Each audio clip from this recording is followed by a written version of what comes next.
Let's do this. All right, let me get this up. I still see the Team Toxic, right? Yeah, I think we're doing good here. It looks like a good balanced show. I've dropped my seat down, so now I'm your height. So you don't look like you're lording over. Yeah, that's kind of cool. That was a cool thing. Mm-hmm. How do I share this? That's the question. Share. Got it. One of these days, this is going to be professional. We're getting there. So you still want to do Martells, right? Kind of just a overview of Martells. Yeah. Yeah.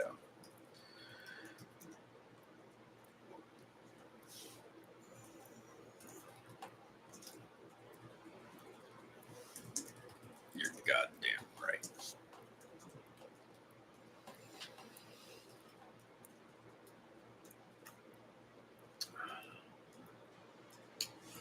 All right.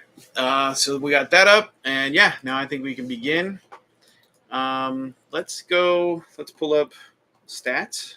Sure. Hey, everybody, welcome to Song of Ice and Fire, Deep Dive, God's Grief, Team Toxic. One of those is going to catch on, I think. And we got Kevin, Kev Dog. We have a nickname Dog. for you? What do we got here? Boris Blunt. Boris Blunt, 420. 420. Like that. Cheers to that one, brother. Yeah. Thanks for having me back. Glad to be here. Hopefully can contribute something to Martell's. Given my limited experience, I think we'll default mostly to Pat, but at least I can pick his brain. Yeah, we're going to do like a reverse interview that we did on the last one. Probably the next one's going to be Noah because he knows Targaryens better than I do. Yeah. And then we'll just keep going through the factions to have cool new stuff to talk about. Yep. So yeah, today we're going to pull up stats. I was pulling it up, then I got interested in my drink. But Martells in general. Yeah. Martells, yes. When I first started playing against you, that was kind of your primary faction, right? Was Martells? Absolutely. I would still say Martells are my favorite faction. I just like the way they play. I had my most success with them. I see the through line of how they can be really, really powerful. But to let you know where I'm at, I've had a really hard time making them work with the updates that have recently gone through. They have had some changes, pretty big changes, I would say, recently. Yeah. Definitely. And I mean, it starts with the big nerf that they took. Sorry, let's share this now that we have it up. Martell took a big nerf back in Martell. I feel like need the healing. So what you used to do is you used to put Harmon Oler in Spearman. Yep. And it made Spearman. I was going to do when I was thinking about doing list videos, I still am. I think I'm going to do those soon. But when I was thinking about making list videos, I was going to have what are the best 5-point units in the game across any faction. This was my sneaky number one pick because everyone had to run them with Harmon Oler. Sure. And he fits so well with them. So basically, you have set for charge automatic. He also has set for charge in his deck. Yep. So you use that on somebody else, but you already have it here. Tack reposition too. Tack reposition is one of the best abilities in the game in terms of ensuring a charge hits, making a charge much more difficult. There's a lot of different reasons, a lot of different utility. Yeah. And I think agreeing with you that they are sneakily one of the most useful units. They're I like pound for pound, like punch wise. Obviously, they have some flaws with the 5-up armor. You know, that's not great. 6-up, pretty average, decent morale, but 4-up to hit on melee. I mean, people would point to like Reavers as like number one, or now Reavers are number one. Yeah. They weren't there before, but Sure. I think now I would say they're number one. But this used to be my number one. Yeah. And Reavers might be number 1 or 2. I don't know. I haven't thought about it that hard, but Reavers are definitely up there. They're up there. So he's bringing Iron Resolve, and True. he used to bring Supply Aid. So this unit sitting in between like two. What's up, Carl? Welcome to the show. Sitting between two skirmisher units. Yeah. You could take those charges and then just constantly throw out your own ranks. You're still hitting on 7, right? Down at 2 ranks. It was perfectly set up to bunker his unit. Now it's 5/5.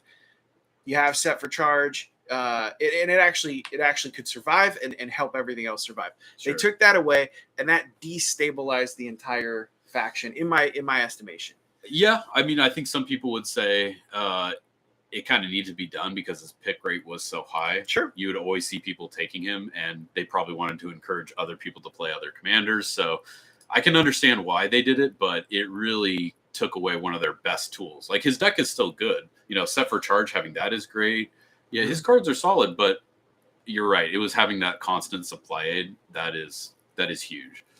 Where I'm at now is I've come back around. So there's a thing that happens maybe in gaming in general, games like this, but definitely in this game, where when we were just talking about Greyjoy, and they changed Wendemir, right? I think he used to start with a token. He started with a token, and now you had to get your token on. And I was like, you took some value away. Yeah. I'm not going to play Wendemir anymore. I'm going to try to find somebody else because I know how good he was, and now he's coming down. So it just makes sense to look somewhere else. Yeah. But I'm coming back to Oler now as one of the premier people because his deck is so good. Yeah. And because their deck is so good. Mm-hmm. So now you have like one of the most oppressive decks in the game. Right. Maybe not oppressive. I think Oberyn's is more oppressive. His deck becomes just jack of all trades. Yeah. He's got a way to smack you with his best unit when you charge into it first. A lot of times, you know, if you have like a really, you know, a Death Star unit, having that card, he doesn't even have to be in it, but having that card to put on them for a surprise set for charge is incredible. He's also got a way to heal with Spiteful Truce. We can talk about his cards. I was going to say, if you want to pull him up really quick, just so everybody can see him. Here, maybe I'll give this. No, you know what? I'll do it. We'll work together. Got to reach over here. Okay, so set for charge, of course. Set for charge, yeah. Battle Endurance. Battle Endurance, it's the other right? great card too. That's probably the best charge out. Like it's hard to say what the best charge is. It's when you best card is. It's when you need it, right? Mm-hmm. Yeah. So set for charge can definitely win you a game. Battle Endurance can win you a game, and Spiteful Truce can keep you in the game. Yep. At a surprising time, you've hit them, they've passed the morale, and then you heal up. Like sometimes it's a kind of like Ned Stark. Yeah. His cards where they do something on your turn. He attacks at the end of your turn. Yeah. And then it's your turn. Right. And they're like, wait, hold on. Yeah. And they're like, yeah. They get used to it. Right. And it's nice too, because it is not necessarily the unit that you've attacked or that has taken the panic test and passed or failed. It's any unit within long range. Right. So you can have some unit just engaged with them and then be healing other units in the back or sand skirmishers off the side or whatever. So yeah, very versatile, gives you more healing, which their deck definitely needs. Absolutely. It's the one weakness that they have. So yeah, he's still a great. Now, have you written any lists with him other than like since the updates? I have. Yeah. I'll walk through that. So, so cool. So the other guy I was going to say is Doran. Doran got a nerf. Yeah, we can go into Doran. Yeah. Well, Doran got a nerf, but now I think Doran has a bump. And I think he's usable again. So we'll talk about him down the road. But yeah, let's go through the Oler list that I'm working on right now because I would love to show that off. Yeah, please. And get made fun of. First off, Carl, good point. Stormcrow Dervishes with Harmon Oler right now would be. I love that. With all those cards, the set for charge, things like that. Oh, yeah. Yeah, that's a good combo for sure. Yeah, that's a fun one. The one I'm thinking is I have this meme that I've been trying to make work for a long time. So this is not how I think a lot of people play Vipers. This is not how people play Martells necessarily, but it gives me an opportunity to show off some of my favorite units. So Dune Vipers, 6 movement. They're hitting on 4s, but they have Spear and Net. So after completing an attack, the defender becomes weakened. Yep. Counter Strike, which is great. Everybody knows what that is. And then Gang Up. And sure, it's a 4/6 unit. All their stuff is 4/6, which is very mid-range, right? Yeah, mid at 4 for I think the most part. Pretty much all their units, yeah. And you get the 6 mobility. So I think the trade-off is you learn how to play with them, you know? They still need some tanky unit to be able to just sit on an objective, like in Honed and Ready or whatever. Is that what it is? Honed and Ready?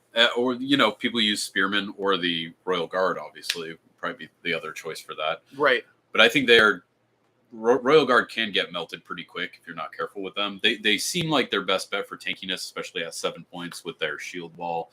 But I have seen them and had them melt on me very quickly. So it's a deceptively weaker than I think it initially appears type of unit. Yes, Royal Guard. So yeah, if we want to pull that unit up, let's pull them up real quick. We'll take a look. So they have, so again, 4-5, so Yeah. a little bit of morale. They have martial training and shield wall, so they have an offensive ability and a way to mitigate a bunch of hits. Mhm. If they're getting the wounds through, or if they can turn off that ability, then this unit is in trouble. Yeah, exactly. But they do hit better. They hit better 3 up. 3 up for 2 ranks, 7 on 2 ranks. Yep. A little bit slower. But ultimately, yeah, a very, very good unit. If you're going to Death Star, a lot of times this is the unit to do it on because it's traditionally just going to hit you hard with martial training. That might be one of my favorite abilities. Martial training, yeah, it's amazing. One of the best in the game. I Yeah. think. Yeah, definitely. As like a order that you can use once per game. It's amazing in Night's Watch. Really good with Martells as well, being able to throw out that.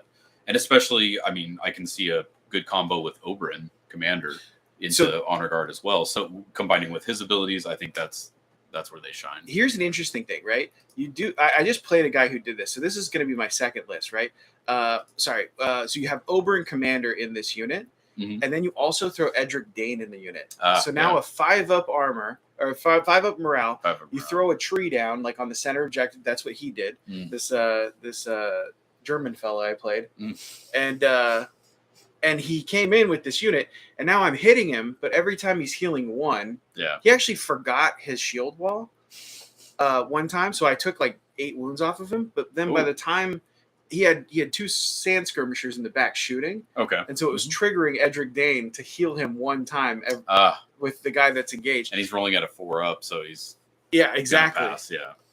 Yeah. And so it's like a little heal battery kind of based off of him. So we'll talk about that next, but I want to go through this. So Dune Vipers, a lot of movement. Yep. One thing you can pair with them is the guy that gives them boldness and courage. They have Spear Lord. Spear Lord, yeah. Mm-hmm. Yeah, so, you could do this. Boldness and courage, where's he at?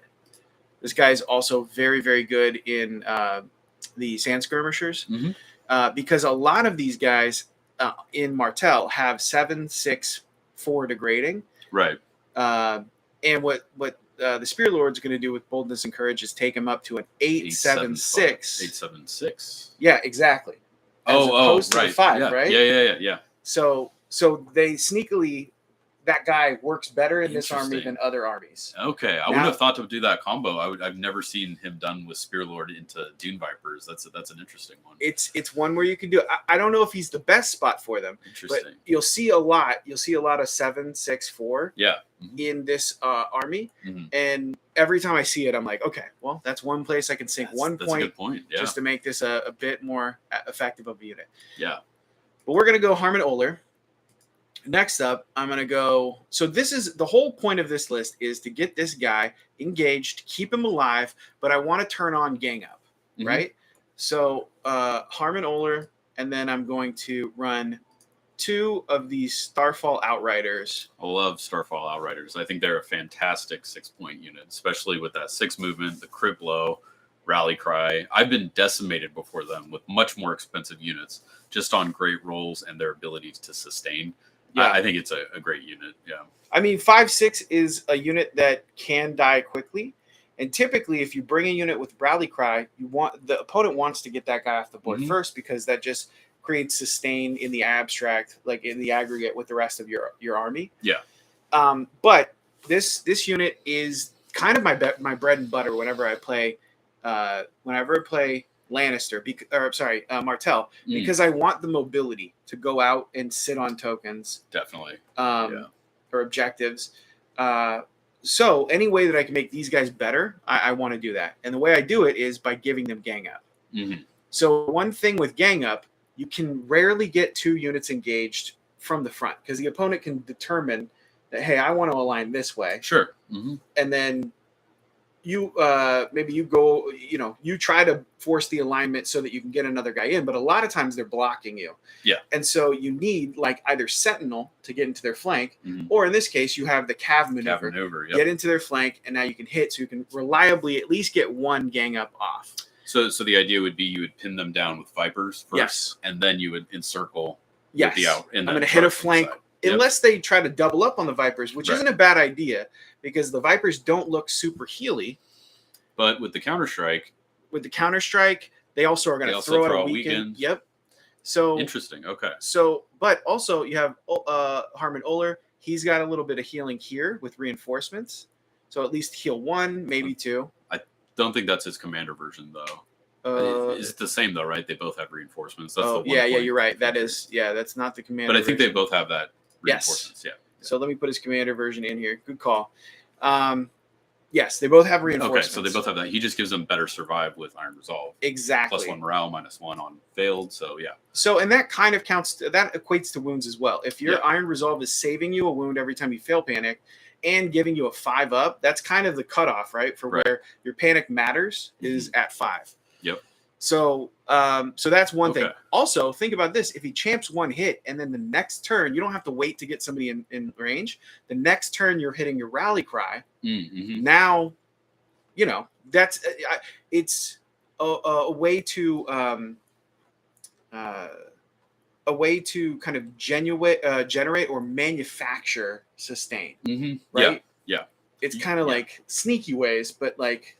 Because ideally, if you position well, right, the Dune Vipers are only going to have to survive maybe 1 attack before you're able to get them in. At least till they get healed 2. Right. Exactly. Right. So you got to think about they're going to weaken somebody hopefully once they get their shot off. Right.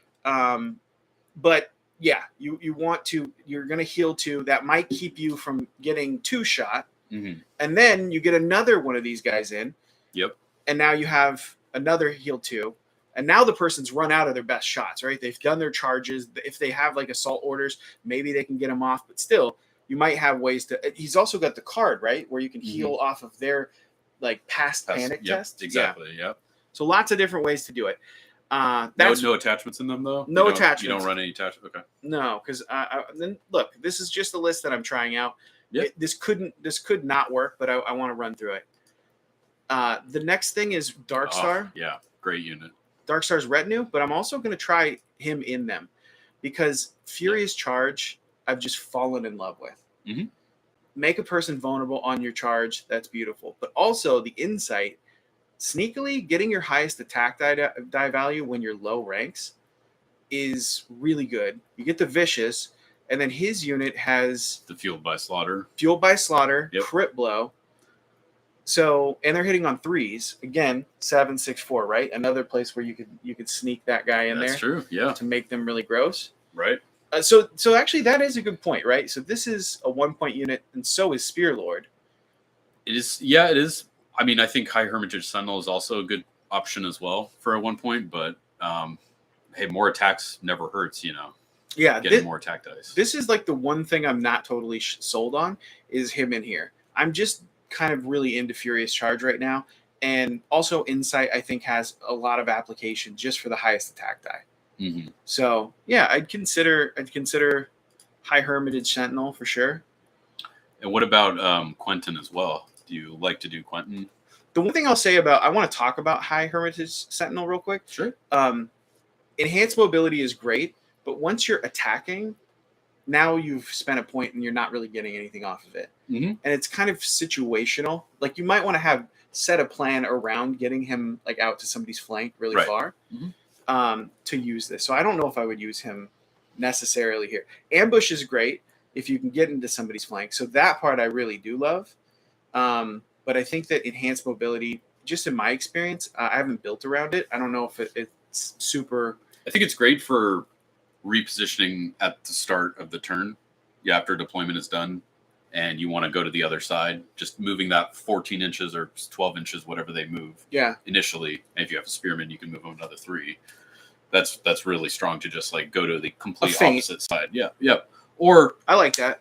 So that's where it would be tactically useful, but you're right. I mean, it is one of those things that's not going to improve your combat performance necessarily. It's just going to give you more opportunities to countercharge, get around, have better positioning. So it sets up the charge better, let's say, but it won't help you deliver that any better.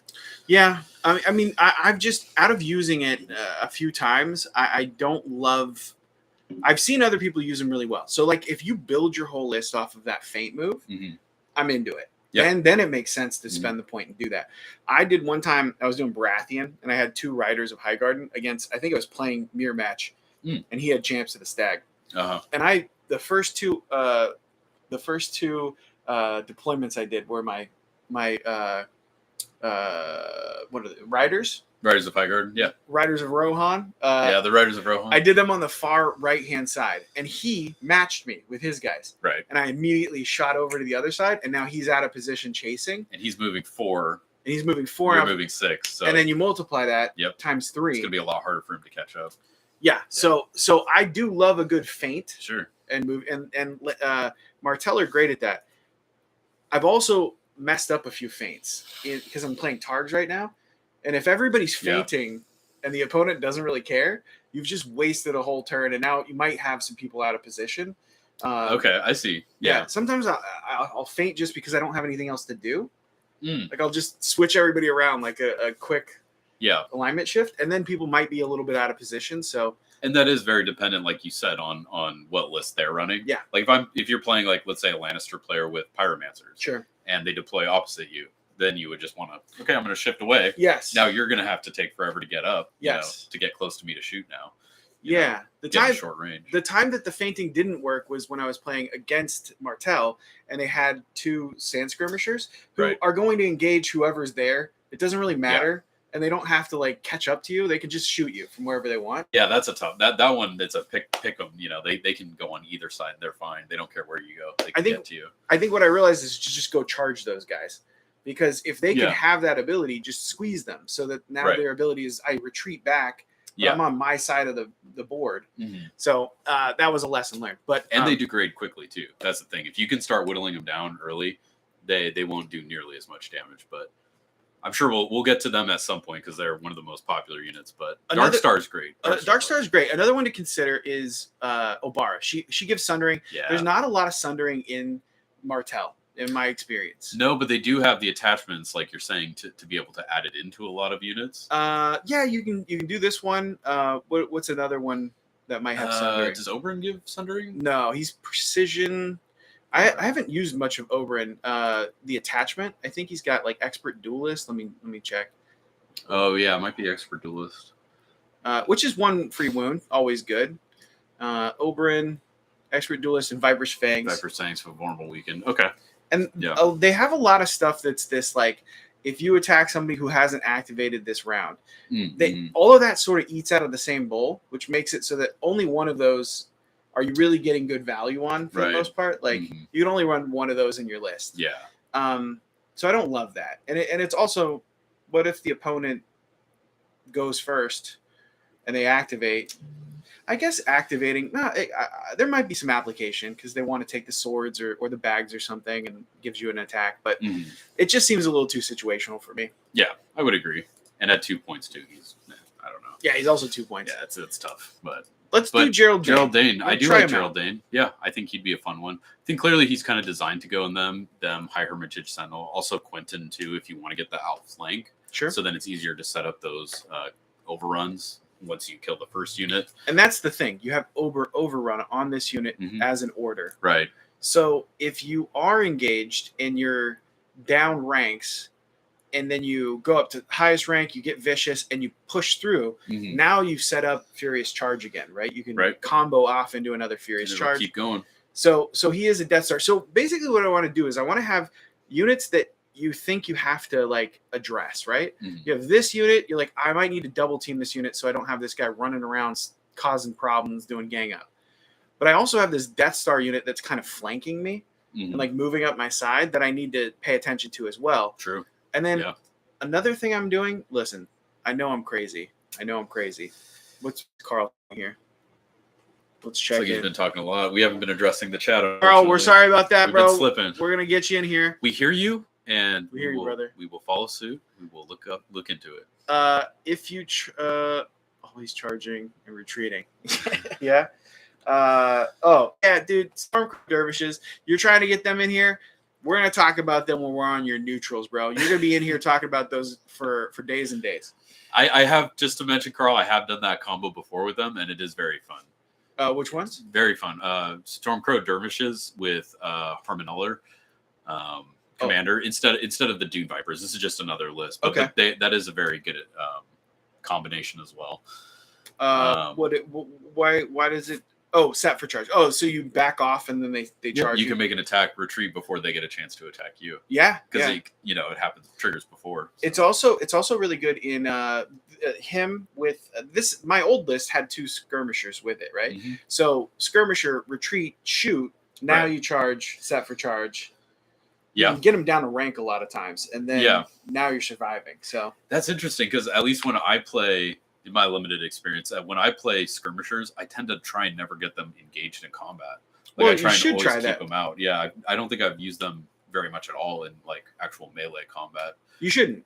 Yeah, you shouldn't. But I mean, set for charge sometimes can make the difference. I had one time the guy sent. This is back in the day when I had the supply aid. So that factor that in. Might have changed things a little bit. He sent it was a Stark player. He sent the Great John.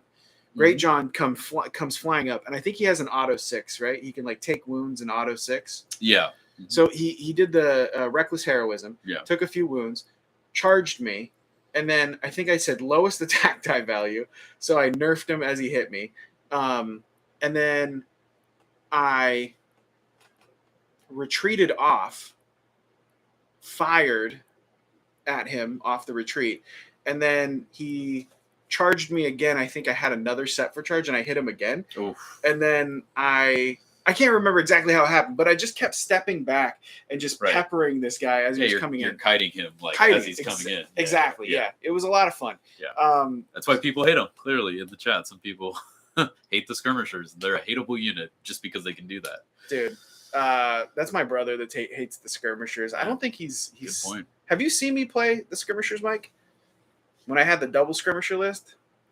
Maybe he has. Yeah, they can be nasty. I only had them for like four months. Like I figured it out right before they switched Martell. Oh, okay. I wish I would have figured that out earlier. Oh, think about how I feel with Gold Company Swordsman and Gregor. I missed that boat by about a week, which sucks. Yeah. Mike said intimately. All right. Personally. Yeah. that list was perfect. That list was chef's kiss for sure. This is not probably, but I want to finish this list up. Yeah. So we've got this combo, right? The gang up. Okay. You said you were a madman too. So do you have any more combat units? Because I feel like that would be mad if you have more. I do. Okay, that is insane. But listen, the gang up, right? Yeah. Now a unit that was hitting on 4s, 7 dice. When they get in there, that's on 3s, 8 dice. And crit blow. Yep.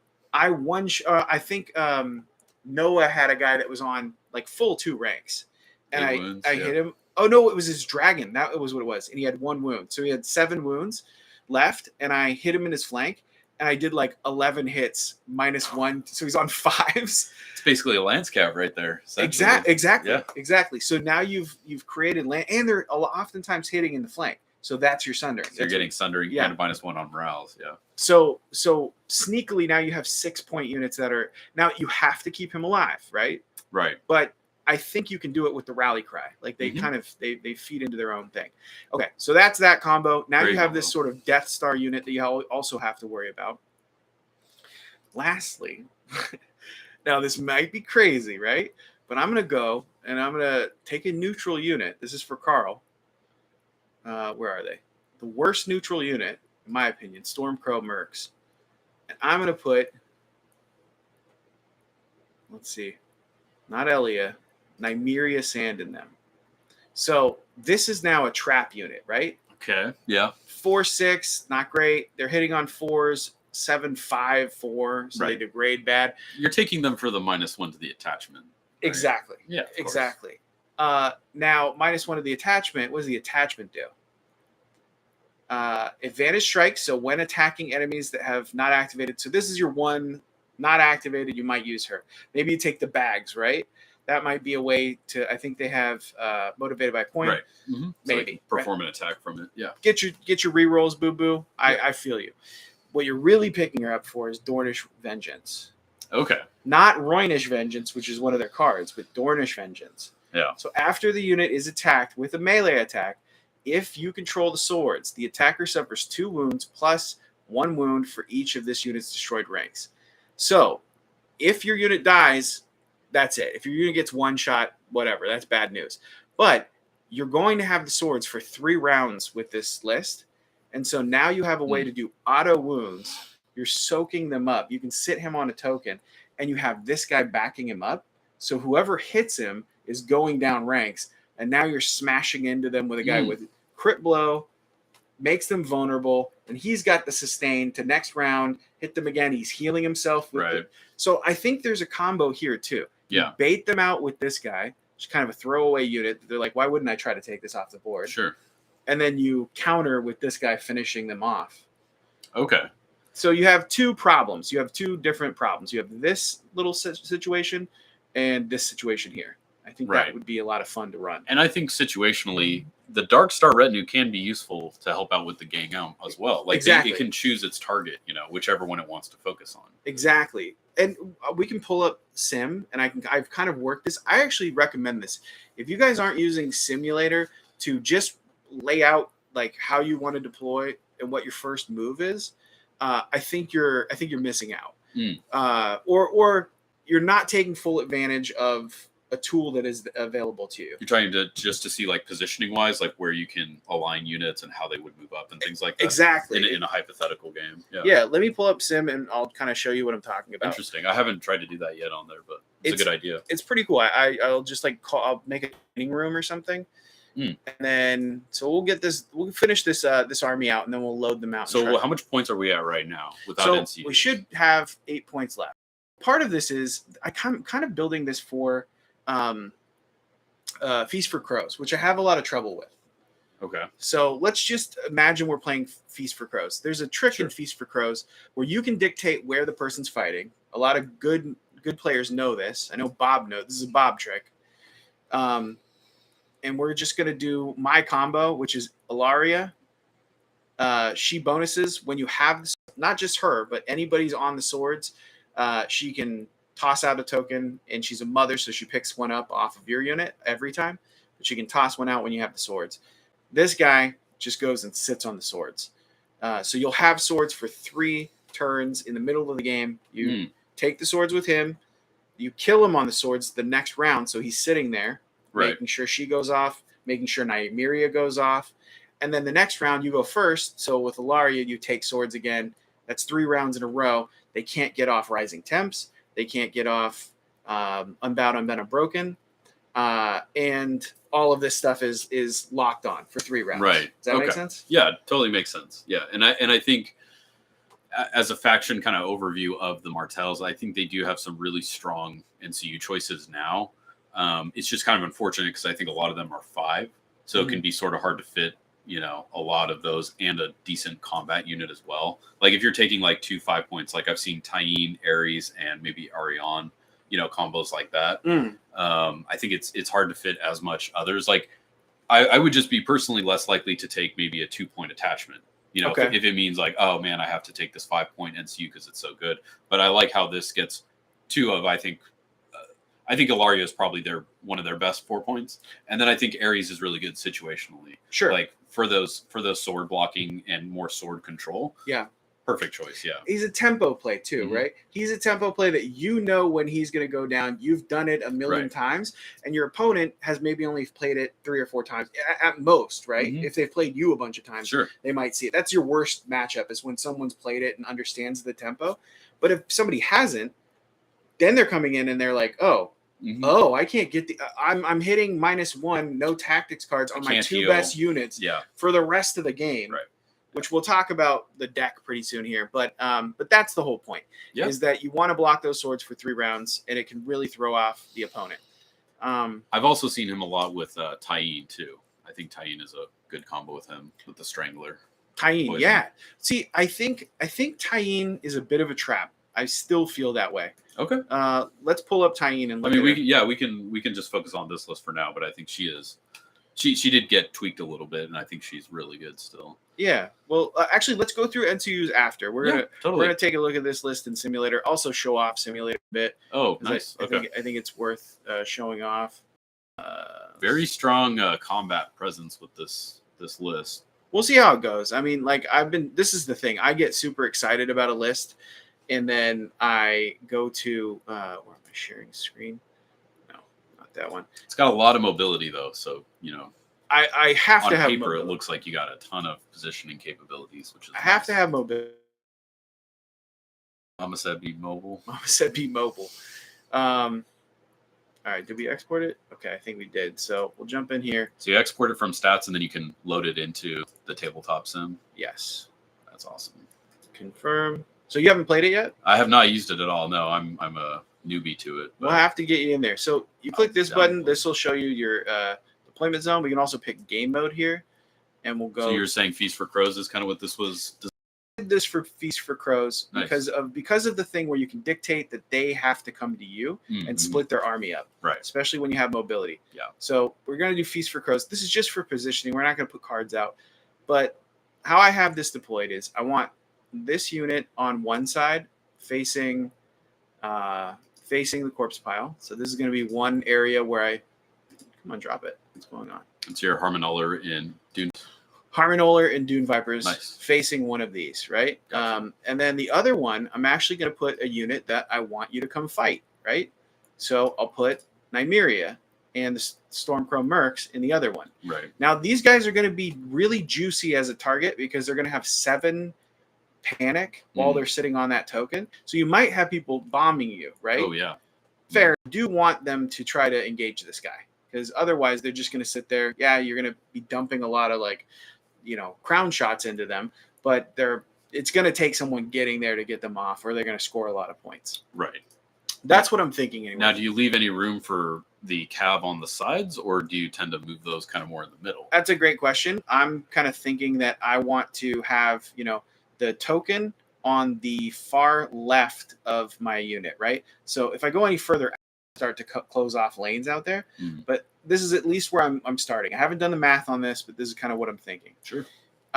Now I want, if we're talking about like how I'm going to put my units out, I'll put these 2 out first. So you say, okay, well, you definitely want to go for both of these spots. The thing is, I only have 8 points in NCUs. So here's the combo. If they bring 3 NCUs, automatically this is online.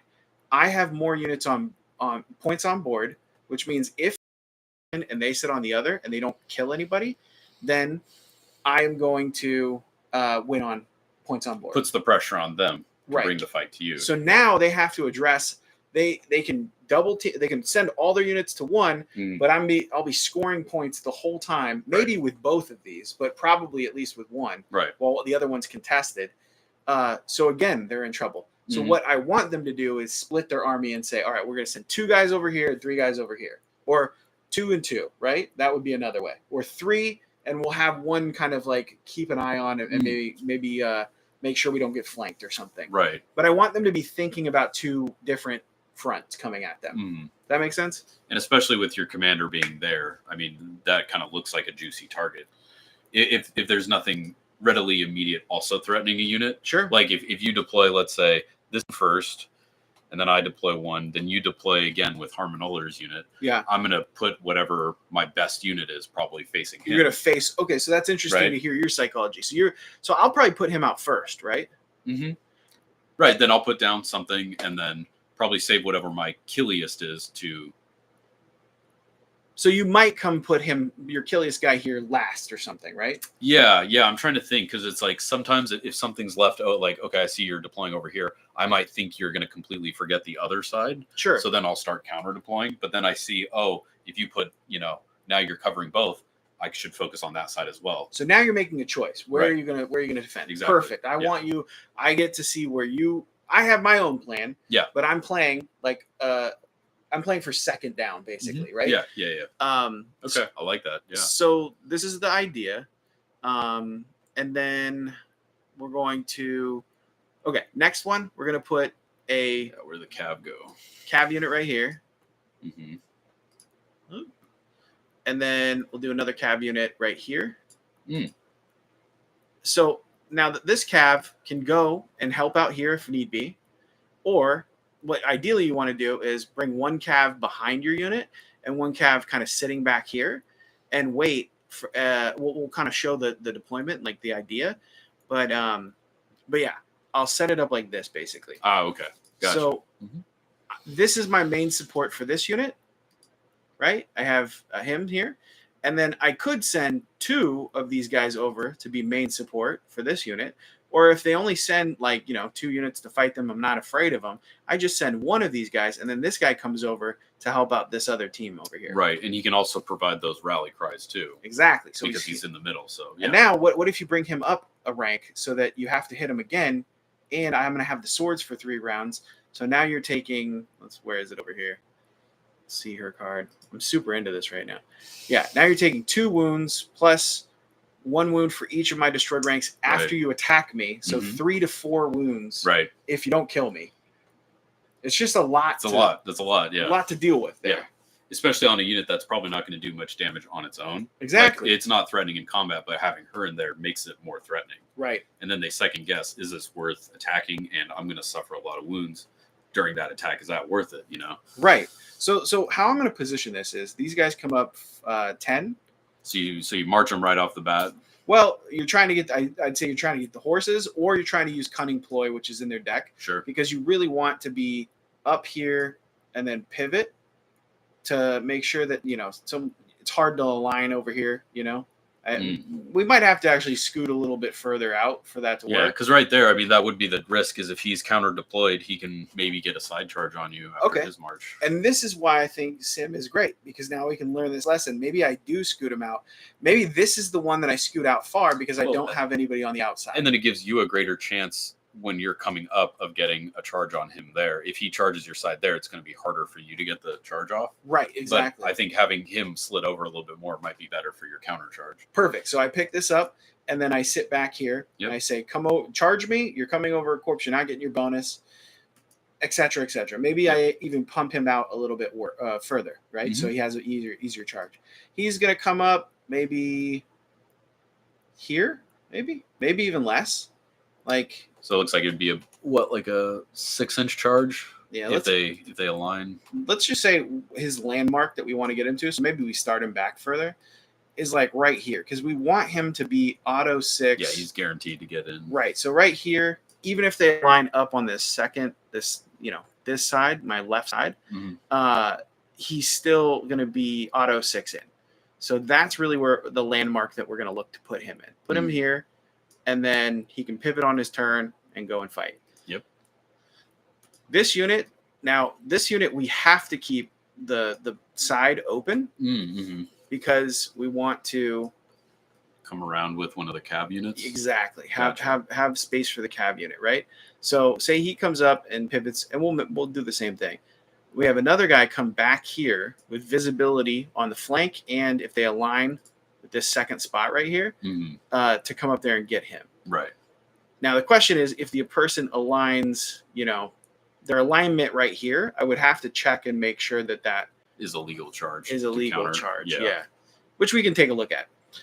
But the other guy, you're ideally going to bring him up and kind of be in this same position. You can even be further back than this guy because you have that 6-inch cab maneuver, right? So now you have these 2 guys ready to go if they kind of bring the fight over here. If they completely sell out over here, instead of here, you're bringing him as kind of follow-up support. Yep. To kind of finish units off. And then they're both benefiting from the gang up. Right. And you're scoring 2, or you're scoring a bunch of points with a unit that's 6 points, basically. So yeah, that's one way. And then if they go and fight on the left side, I just bring this unit over to help support, heal. So I have the flexibility with this unit to kind of go to either side. This is kind of the linchpin, right? Right. And it protects also your expensive,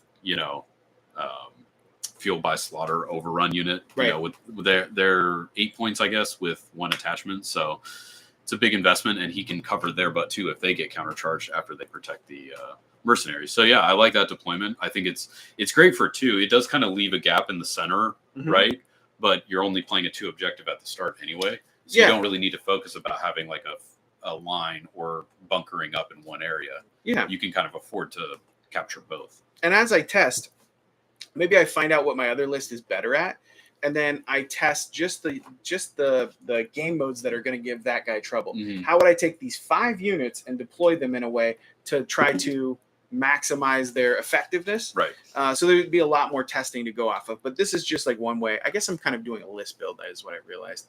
But I think this game mode could also work on, like the quadrants layout too. Absolutely. Where you have a lot on the field, you have a lot of high mobility, you can get around pretty easily. So absolutely. So in a lineup, if you're playing it in a tournament setting and you need to pick another list, you can kind of focus on the other game modes, right, and use that list for those.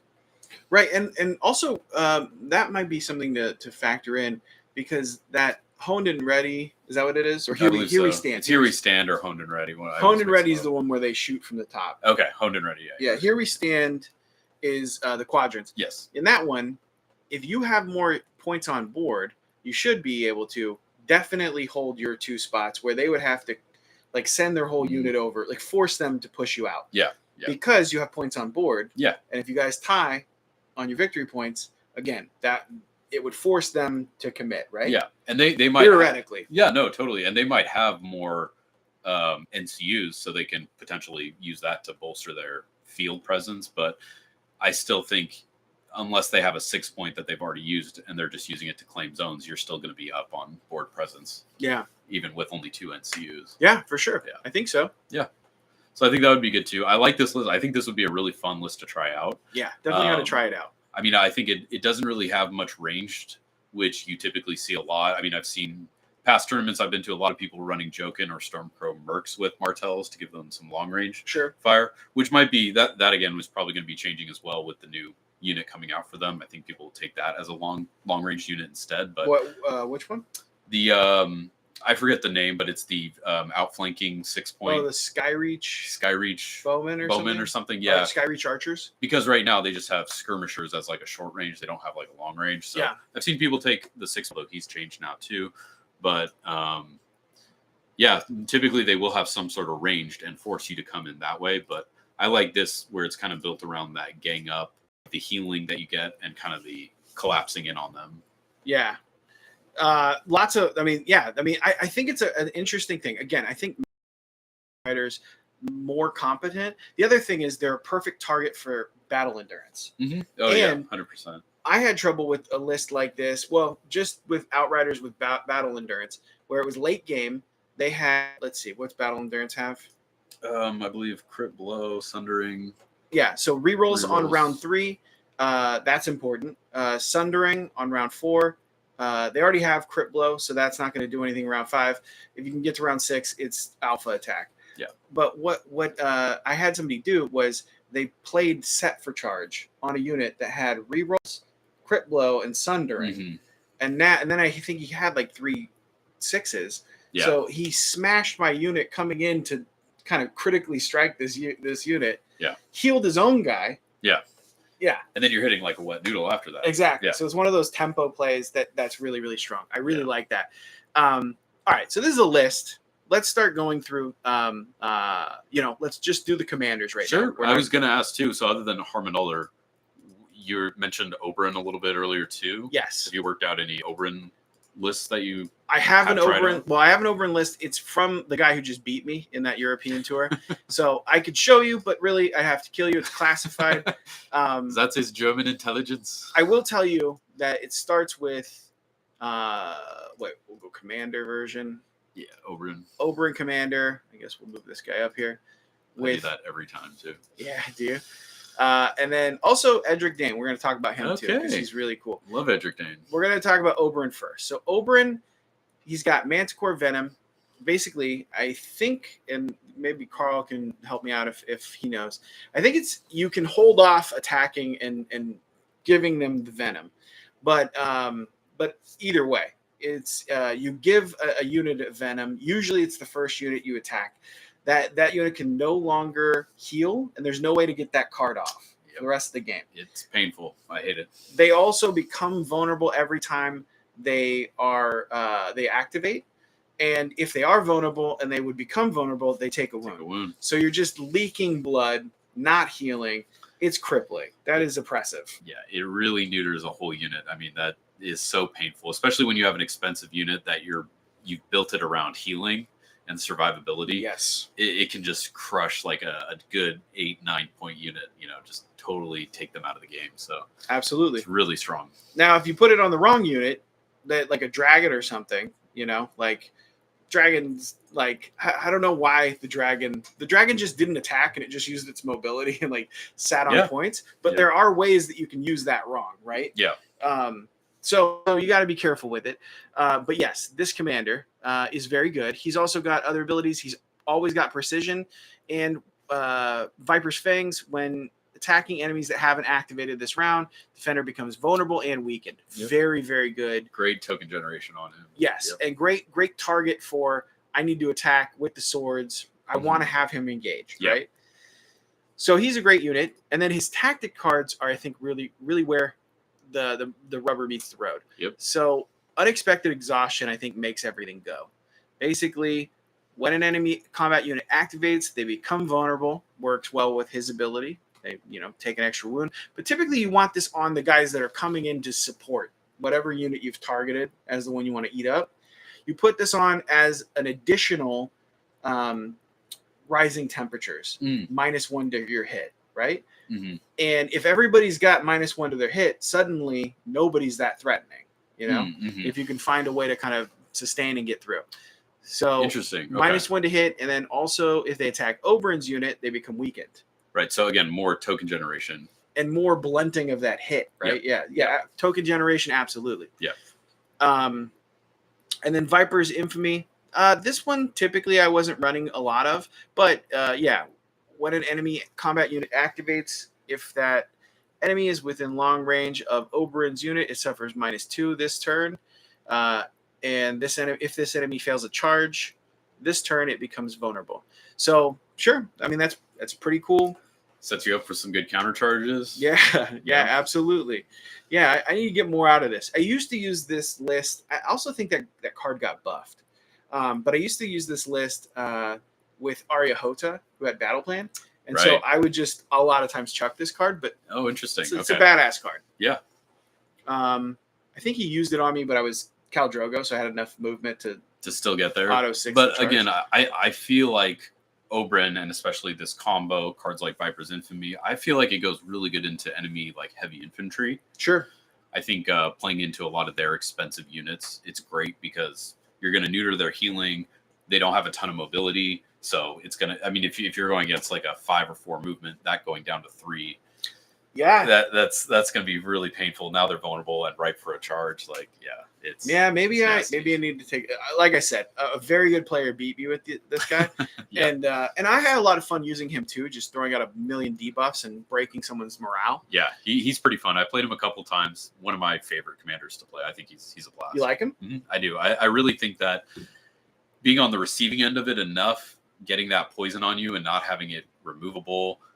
Now you're scrambling, focused on trying to get swords to get rid of rising temps. Now you got to worry about unexpected exhaustion and Viper's Infamy. It's a lot of messing with your game plan, and it throws off your focus a lot. Especially, I've been in that situation where you have like great healing combos, you're ready to go, and you can't get them through. Yeah, and he's just focusing one unit typically. Right. I think he's one of those that's great to just like, okay, I'm going to stay engaged with you, keep attacking you, keep vulnerabling you.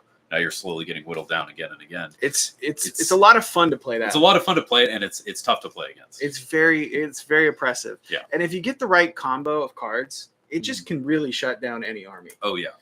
Especially if you have a way to block the swords, which I think, spoiler alert, I think that I have a hunch that they might have some tools to do that. They do. Oh, cool. Okay, what is intercept orders? Can you tell me about this one? Yeah, intercept orders. So when an opponent targets a unit with tactics zone, roll a die on a 3+. Your opponent must target a different unit with that zone effect. If you control crowns, you may re-roll the die. Then, if the newly targeted unit is within long range of Oberyn's unit, you can place a condition token. So this is also a card I've used a lot with Tyrion. Tyrion, right? Yeah. And it is very fun to do. I mean, it's one of those that, how often are they targeting a unit? I mean, I guess it would be on pretty much everything except for maybe letters. Yeah, that's interesting. Well, swords or crowns. Crowns, you're targeting an enemy unit. Yeah. So you could force them to pick something different, I guess. Yeah, I guess it's when they target a unit. I think the main one is bags. Bags, horses, and probably swords, right? Yeah, absolutely. Mm-hmm. Yeah, I think horses. I lost a unit because of this card one time. I was in dire straits against a Lannister player, and I think it was Will. Yeah, and he had a unit in my flank. He had assault orders to be able to. No, it wasn't assault orders. He had an unactivated unit. Swords might have still been open. And you were going to use horses to get yes, out. That was it. Retreat. Swords were open. I was going to use horses to retreat. He makes me hit somebody else with the horses. Then he takes swords and kills and now my you're unit. Stuck. Yeah. Oh, that was heartbreaking. So again, it's one of those that taking some finesse to play. I think it's a very good card. I think all of his cards are decent. I just think it's mainly his commander himself that is the main attraction.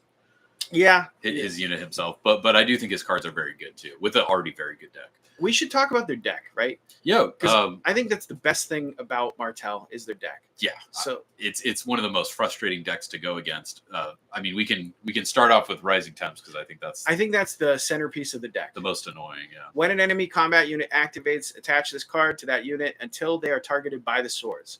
While attached, this unit suffers the following effects based on the game round. Effects are cumulative. So round 2 cannot be targeted by friendly tactics cards. Round 3, the attacker suffers -1 to hit. Round 4, they cannot restore wounds. Listen, I used to do a debuff list with this guy. I would try to stop people from being able to restore wounds with both Oberyn and then also these cards. I'd Arya Hota up these cards. Yep. Problem is, by the time you're in round 4, they've healed enough that it doesn't really matter that these guys, that these guys can't restore wounds. It can help you late game. Yeah. But what you're really taking this for is no tactics cards. That's big. That's early on. That's almost game breaking for some lists. Yeah. And then also the -1 to hit, right? So again, you've blunted the assault coming at you, and now you have with Oberyn, you have 2 of those in deck. Basically, you can also run unexpected exhaustion. Right. Everybody's got a -1, and that stacks, right? -2 to hit on some of these guys if you want to double up. Combos well with anything that gives disrupt. If your units that have disrupt, or the Dune Vipers with Counterstrike. Yeah. Suddenly they're missing twice as many with -2. Exactly. Now you're going to counterattack way more. Yeah. Yeah. I've thought about that, running him in. I just don't know if that's enough. Like you can't always guarantee you're going to get the cards to be able to nerf the hits. True. So building off of Counter-Strike is a little tough sometimes, but it's very risky. Definitely an option. Mm-hmm. Okay, so the deck is built around this card. And preventing your opponent from claiming swords, trying to be the prime mover, capture that swords before they can. Exactly. The only way to get this card off is with the swords. Yep. The next card we're going to talk about, probably the second best card in the deck, in my opinion. It's another debuff card, is going to be Unbound, Unbent, Unbroken. This one. There are 2 ways to get this off. They can take the swords, which you block, right? If you use Ares Oakheart. Ideally, yeah. Or Tyene. You can Tyene. disincentivize them from taking it. Yep. But this one comes off when they kill one of your units as well. So if they're very killy, they can maybe get, like Greyjoy might get this off pretty quick. Mm-hmm. Yeah. But when a friendly unit is performing a panic test after rolling dice, that unit may re-roll any dice for this test. If you control the swords, you'll auto pass. Fantastic news. That is great. Target 1 enemy in long range of this unit and attach this card to them until they are targeted by the swords, or until one of your friendly combat units is destroyed. While attached, that enemy suffers -2 to their morale test. Mm-hmm. So great secondary buff. But really what you're using this for is to pass a panic test that you otherwise probably would have failed. Yeah. One of those is going to happen in the first couple rounds. If you can auto pass it because you have the swords, you're golden. I mean, this card really keeps you. This is sustained. This is basically some healing. And I think Martells in general are just kind of mid-level. If you would agree, I don't know, but they're kind of mid-level as far as morale goes. Like they're generally around 6s, right? That's kind of their average. 5 and 6. Their best units have 5. Maybe not the best. Their best unit has 5.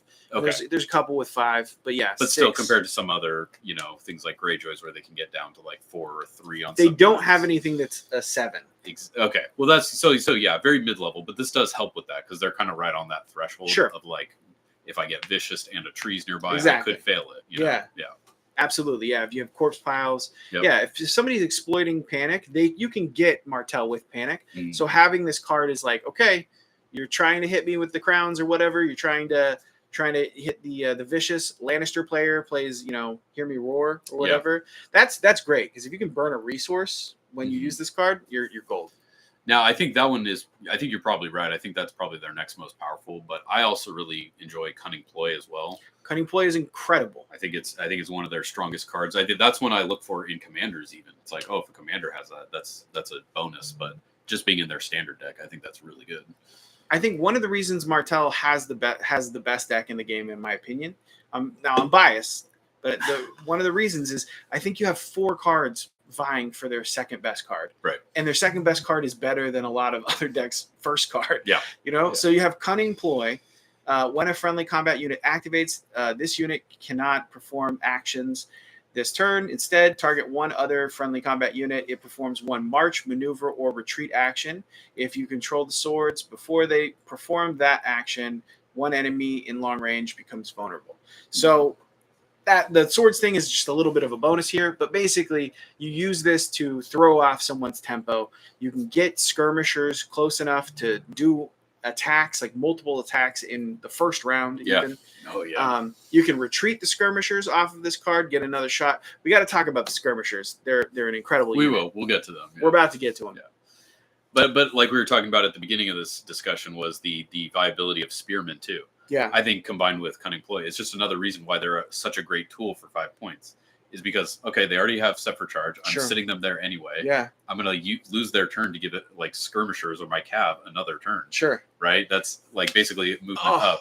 Like that's why I think they're so versatile is because they didn't really need to do much in the game. Yeah. They were either like, I've used them with Area Hota just to put him in. Now he's got like the tactical reposition and battle plan. Yeah. You can use them like you were talking about earlier where they're good for a battery, It's like using their activation and a battery. It's perfect for them because they're just going to camp anyway. So good combo. An incredible target for Cunning Ploy. Another great target for who you kill, like round 1 or whatever, is the Outriders. Outriders have the speed to make up for it, where it doesn't really matter that they wasted the first. I could see that. Yeah, I'd usually want to get them, I guess, up more, so they might be a target of Cunning Ploy. But I could see why it'd be better in like the previous list, for example, to use it on. Maybe your pit fighters or the mercenaries would probably be the best. Like you'd probably want to use Cunning Ploy on the Stormcrow mercenaries, sure, so that then you can move up with somebody else. Absolutely, or the horses in that list. Absolutely. Well, but think about it. If you have round 1 and you want to use your Cunning Ploy because say they took the horses and you just need to get your guy onto the point to get your formation set up. Move him up. Yep. You could just kill the middle. The activation for the middle cav, you don't want him too far up because he's going to take a lot of wounds, So him hanging behind, he's a support unit. So that might be a situation. I could definitely see that, yeah. And that's probably something I just need to work on is keeping that cav back more. Well, Cunning Ploy, when I started playing this game, got me in a lot of trouble. So this is why I don't have it as my top card, because I think newer players can sometimes use it just because they have it. Interesting. And then find out that, your opponent has some tricks. Like if I'm playing Stark and they run Arya. Oh, yeah. You're like, oh, Jesus. Yep. Well, now you've got 2 units that can engage my guy. Yeah. So you have to be it's a very finesse army. Fair point. Yeah. And that card is very finesse. But when used properly, it can just, if you're flanking an opponent or you're getting somebody off, getting a retreat when you need it, that card is invaluable. 100%. Another one that I think is probably vying for second best is Dune Tactics. Lowest attack die value. The crown thing, typically you're not going to get that off because no one's really trying to get the crown. You'd rather have the horses a lot of times, the bags definitely, the swords. So, but Dune Tactics, to make somebody hit on their lowest attack die, they've charged you, they're getting their rerolls. And now you're just like, well, but you're 4 dice. So average is probably 7 to a 4. Yep. Yeah. Usually. That's a big swing. That's definitely a big swing. And I think they kind of need it based on their play style too. I mean, you can probably talk to their play style more than I can, but you're definitely anticipating a lot of charges with them. Yes. You're trying to anticipate you getting charged and how to mitigate that. A lot of your best units have stuff where I have Counter-Strike. I have, Sunspear. I have set for, Well, except for charge, yeah. Well, Sunspear Royal Guard, they're going to have Shield Wall? Yeah. Yes. So charge me. I have Shield Wall. Yep. Skirmishers, I'm retreating to shoot you, setting up an easy charge for you. So yes, you have a lot of charging going on in this game. Yeah. You can use it when they're not charging, but the rerolls are really what you're trying to disrupt. You're trying to minimize the amount. that impact. Yeah. Absolutely. 100%. Great card. Love that card. We're kind of going in order of the best cards. Sneakily, Roynish Vengeance can win you games. If you get this early in the game and you put this out, basically, so start of turn. That's their quest card, right? It's their quest card. It works differently than every other one. You put this on the opponent, and it turns on when one of your units dies. Target one enemy combat unit and attach this card to them until the end of the game. When a friendly infantry or cavalry unit is destroyed, so one of my guys is destroyed, place one order token on this card. While this card has a token, each time that enemy attacks, for each attack die roll of 1, they suffer 1 wound. Yep. While this card has a token and the unit's opponent controls the crowns, Okay, so this is a weird one, right? This is hard to parse out. But when this card has a token and I have crowns, I'm your opponent. Each time this unit is targeted by a tactic zone, before resolving that zone's effect, it suffers a 1 wound. And that's targeted by either player, right? I believe so, yeah. It's just when they're targeted. The unit is targeted by the tactic zone. So think about this. If they have 1 wound on a unit and I have crowns and they try to go take the bags, he's dead before he gets healed. Yep. It's great. Yep. It's just immediately dead. Yeah. It's a sneaky card because you have to lose something and ideally you don't want to lose anything. So I kind of bump those cards down a bit. Sure.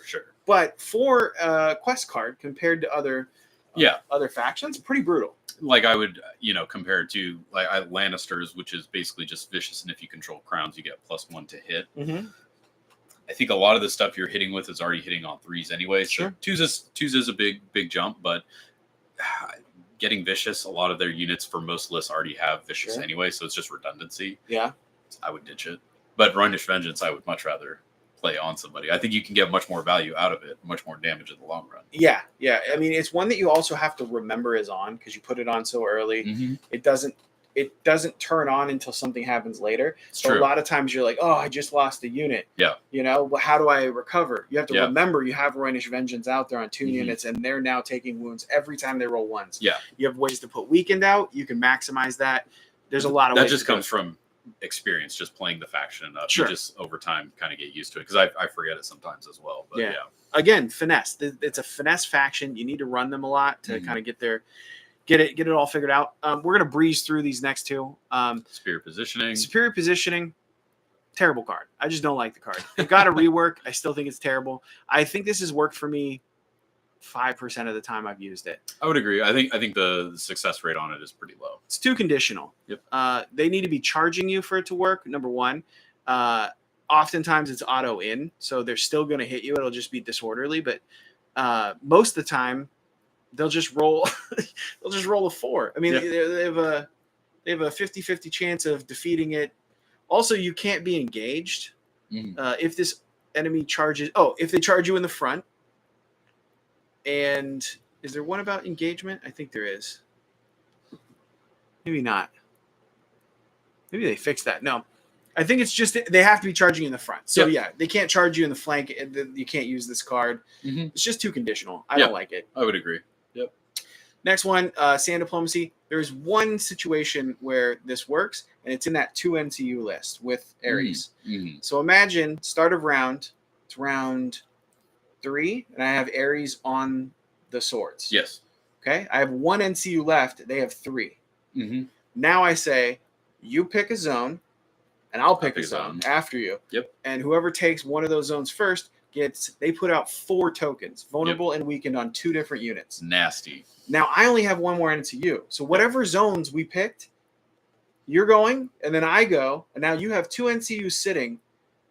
And the only 2 spots you can take, you're throwing out 4 tokens. Right. So they just force them to lay them down if they don't want to throw out the tokens. Exactly. You force them to lay down 2 NCUs. Now they're wasting a lot of potential there. Now, if I have three NCUs, or if I don't have Ares, it becomes way harder to use this because now I'm probably going to have to tip, and you'll probably have to tip, whatever. Right. But that's I think the alpha combo for that, which I found. Yeah, and I think as the game goes on and you get into the later rounds, I feel like taking a zone is much more important.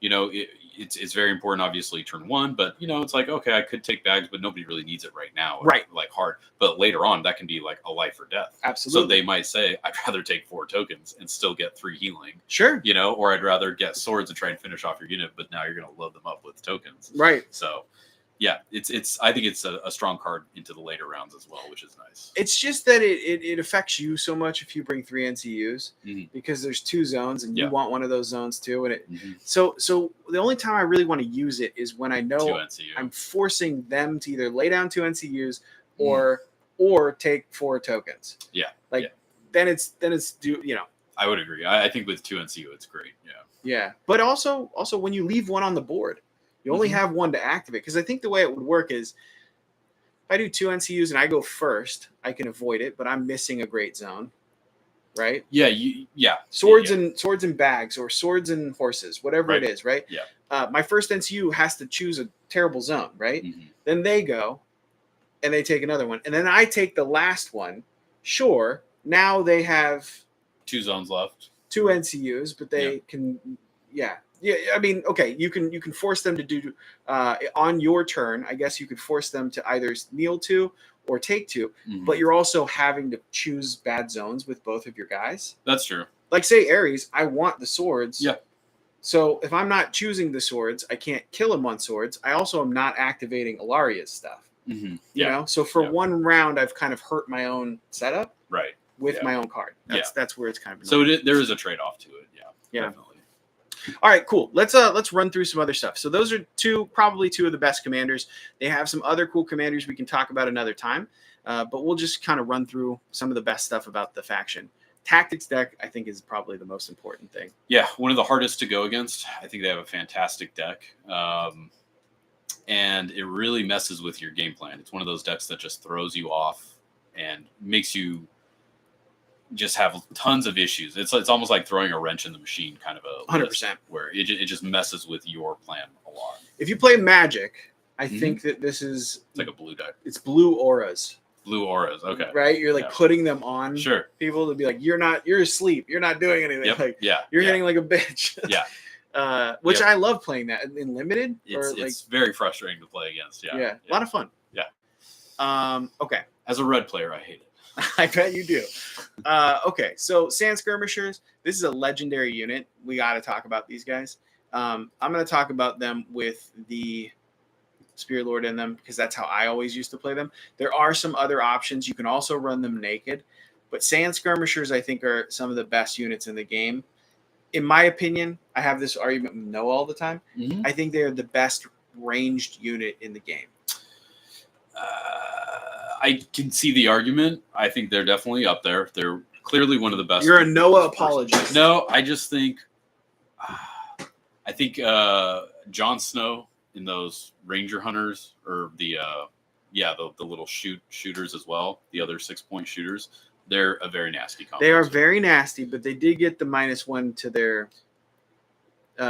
charge, and their whole combo is based off of, or no, it was -1 to the shot, right?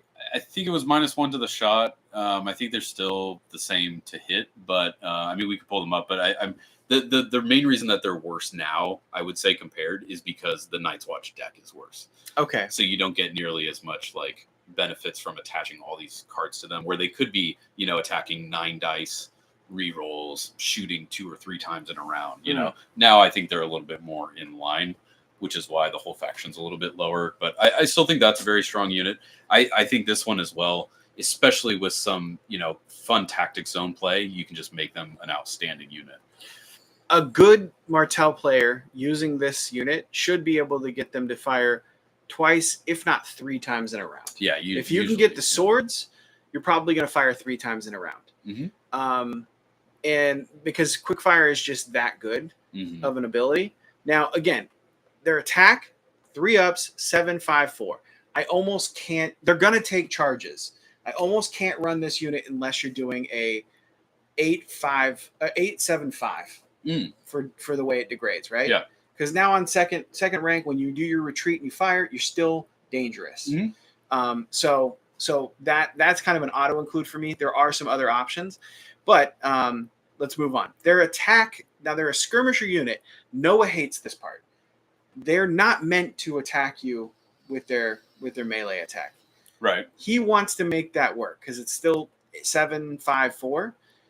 It's just on 4s, and they're so much more dangerous when they're shooting. Well, and the gap between 4s to hit and 3s to hit is insane. Like, I know it doesn't seem like a big of a difference, but in practicality, like when you're actually rolling, I just feel like they never really pay for themselves in melee. Personally, with the 4 up to hit, because like you said, you go down a rank, now they're at 5 dice on 4s. Yeah, you're gonna like maybe get 2. Well, and you can think, okay, maybe I charge in with them, but that's not going to work because like scout openings is like, don't charge in. You'll get your rerolls with 3s, and we'll give you precision. Yeah. So it's incentivizing you not to because what does that do if you charge? Right. Okay, now I have rerolls on 4s and I have precision, but I had rerolls anyway. So yeah. So it almost begs you to shoot with this unit. Now I have seen, not to derail you, because I do think Spearlord is a fantastic one to add in them, going up that higher attack dice, because then at 2 ranks, which they're probably going to take, they're still putting out a lethal amount. Sure. But I've seen Jokin and Widower play with them too. Well, yes. So I could definitely see that work. That'd be the attachment, Jokin. Yes, the you attachment. You wouldn't do a Widower, right? Probably not, unless you want to build them more for melee with giving them Sunder. Again, I think that's a trap. I would take the redundancy of precision to give it to them every time, especially if you're attacking 3 times in a round, like you're saying bad. Ideally. That's not then bad. You're getting all 3 with precision, and they can get extra attacks if your Widower unit is attacked as well. I don't think they can anymore. I think Jokin got nerfed, and they took off that ability where he can protect. You could definitely be right. I haven't played him since the update, so I'm not sure. He was great with the update. But we just did a thing. This is the weird thing about streaming, is like we just did a thing on the neutrals, and I remember that's the one thing they took off of him was, and it makes sense, I guess, because Widower is kind of his protector. They're not like They're not in like a gay love affair relationship. It's not a Frodo Sam situation. It's not a Frodo Sam situation. No. They're not sharing the loads. Share the load. The load. Oh my God. Okay, so we're getting too far. We're gonna have to shut this thing down.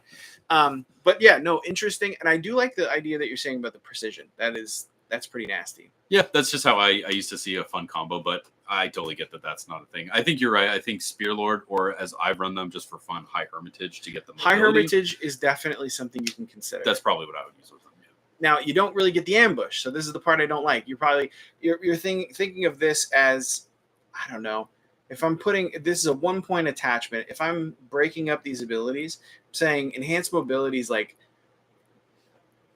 70 cents on the dollar, and ambush is like 30%, right? So you're losing like maybe 30% of the value of this unit. Yeah. So I think about things like that a lot. But it does give you that option if you're in a bad situation where you have to charge. At least you can throw out some tokens, you know. Sure. You might not do enough to wipe a unit or something, but you're gonna definitely panic and weaken them, so their return attack won't be as bad. Sure. But again, the problem with skirmishers is anytime you're charging, you're already kind of working against yourself, right? I would agree. Yeah, 100%. So I would rather have a unit where I am effective, and the better I get, the better the unit gets, versus one where it's like, oh man, if I'm in a last ditch effort, I get value out of this. Yeah, you don't want to build around that. You're planning for failure at that point. Well, I mean, it's one way to plan, which is planning for contingencies. Sure.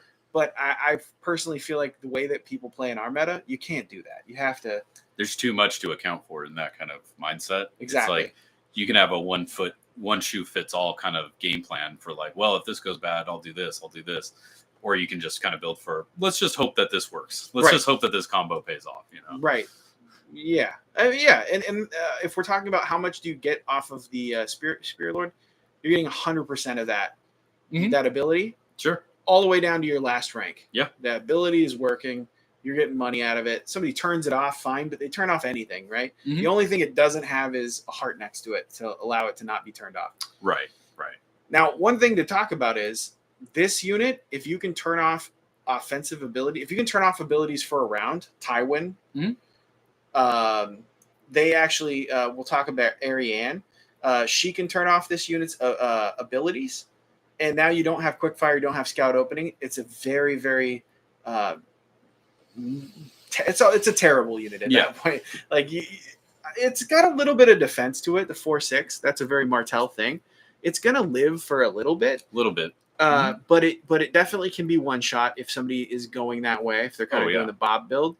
And as a Lannister player, that's who I target 9 times out of 10. You want to get this unit off so that they're not doing their nonsense. Yeah. The other thing I'll say is scout openings.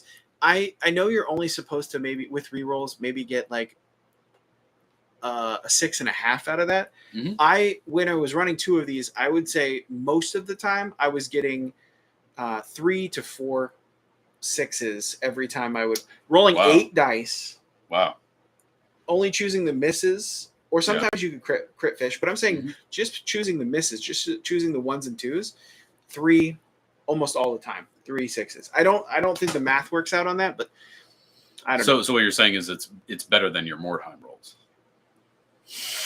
You know what, man? It's more consistent, at least, than Mordheim rolls. I think that's where we're going to call this stream. No, I do think that is great, and I'm not one for fishing for crits, but yeah, I do think it does. Every time I've played against them, they'll consistently. Maybe it's those damn Martell dice, because those things seem to roll a lot of suns. I see so many suns whenever they reroll into 6s, but it is inevitable. It's like at least 2 or 3 are going to go through as precision. The suns, that is true. Yeah. The suns. That sun spear, man, I hate that symbol. I like seeing that sun spear. Oh, it's the bane of my existence. Dude, that. And then you have a unit that, I mean, look, precision's not that crazy, but to be able to keep hitting precision, ranged, so you're not worrying about anybody else's, like, you know, horrific visage or whatever nonsense they can throw at you. Yeah. Resilience, although, you know, that's getting through anyway with the precision. Yeah. But yeah, just to pepper people over and over with precision, it actually is oppressive on this unit, whereas most units are not oppressive that have it. Oh, yeah. And you have to keep in mind, too, you're more than likely, if you can position correctly, getting those on the side. So that's also as if you have sundering and precision, and you're minusing 1 to their morale. Right. So even just shots, just whittling them down, you know. So the craziest part, and I think people don't realize this, but this unit has, this is why I say they're the best ranged unit. They have a 14-inch threat zone, because you move 6, you now pop quick fire, you shift 2 more, that's 8, and then you do 6 more, which is 14. You basically are threatening the same as a crossbowman. Yep. Now you put yourself, you have to get charged to do that. And that's where I think the skirmisher part of this unit is. It's in the ability to take that shot and then retreat back and fire and kite them. Right, exactly. It's that quick fire can do it after a maneuver or a retreat. So you can use it situationally, whichever one's benefit. Right, exactly. If you're timing it right. Yeah. So I love it. Yeah, I think that's a great combo, great ability. I don't know how effective running 2 of them is, because I've never tried it anymore. It's probably not. I've only ever used 1, but I think it's a great tool for the job with only 1 in your deck. But having 2 of them, I mean, I could see how that would be a lot of pressure to deal with, and a lot of attacks too. But. All right, so I'll show you just before we go. I know we said we're going to end the stream. If you're still here, like the Patreon, throw some money at us, and I'll buy him a sandwich or something. 2 sandwiches. I'll get you 2. I'll get you 1 sandwich cut in 2. It'll be okay. There we Jersey go. Mike's, baby. Corner to corner. And then okay, so let's build this list that this guy had. I thought this was genius. I want to get your take on this, just in general. This feels like this was the same German fella. Yeah, this is our after hours, right? We're just gonna list build. This is a Team Toxic After Dark. There you go, dude. Yeah, we should have that. Just take our pants off. All right, so we don't want to scare all the Patreon away. That's true. Just Bob. All right, so you start with this unit, right? And then he went double skirm, which I thought was nasty. Oh, okay. So he ran double skirm with that. Naked double skirm, which meant that they could. And then he had, shout out to the German player. I don't remember what his name is, because I think it's written in German. Was his initials AH? Maybe. I don't know. What? Certain Oh, Adolf. Are you talking about? Oh yeah, I didn't say it. I'm not trying to get you banned. Yikes, dude! Yikes! Jesus. Okay, I mean, this is what he was running. Adolf hit. Okay, interesting. So yeah, Ilaria, great choice. Peter, I can see. Okay, I can see that totally because you do want to have the zone control either for crowns or for swords, right? And then Lord Varys, he can just be situational. If your opponent takes anything, giving you that extra mobility, probably primarily with horses. I think that's a good combo. The main Peter thing is you want to be you want to be maximizing the amount of times you want to be able to take the swords and the horses on when you go first. So you can do that with Peter. You can you can take one while you take the bags or something, and now whatever they take, you can take the other one. You can get a second, usage. Basically, it makes it so you can double up both skirmishers with their attack and then either movement or you take the swords on them and get a shot, and then you just like move away, or when they hit you, you retreat back and shoot them. Gotcha. Okay. Lots of different flexibility there. Yeah. Varys, dude, I gotta just say, this isn't a Martell. Varys, the guy put Rising Temps on me round 1. Round 2, I take swords to take it off because it's on my Blood Riders. Gives you 3 hits. 3 hits to Jorah. Dead. Kills him. Because I roll like a beast. Anyway, bad luck. I don't know if I'm running Varys in this, but this guy's good, so I'm going to stick with his list and show you guys what he's doing. Okay, this is what I realized, and maybe we take this to GR and what they do at this point. We've covered it.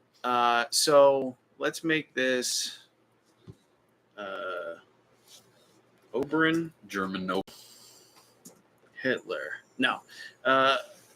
Oberyn AH brother. And then we'll save the list.